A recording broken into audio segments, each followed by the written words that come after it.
ఆయనలో బతుకమ్మ చీరలు, పండుగ పూట చీరలు పెడతాం, బతుకమ్మ ఆడుకోవాలని చీరలు ఇస్తే ఆ చీరలు ఇంటి ముందల ఊర్లలో వ్యవసాయ పొలాల కాడ పిట్టల్ని బెదరగొట్టడానికే కట్టేటోళ్ళు.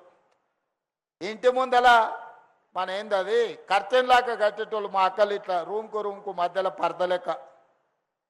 కానీ ఇవాళ ఆ ఇందిరమ్మ చీరలు వద్దు, ఆ ఇళ్ళ ఇందిరమ్మ చీరల పేరు మీద, బతుకమ్మ చీరల పేరు మీద వాళ్ళంటే మేము ఇందిరమ్మ చీరలు ఇస్తామంటే బతుకమ్మ చీరలలో ఇందిరమ్మ చీరలు వద్దన్నారు.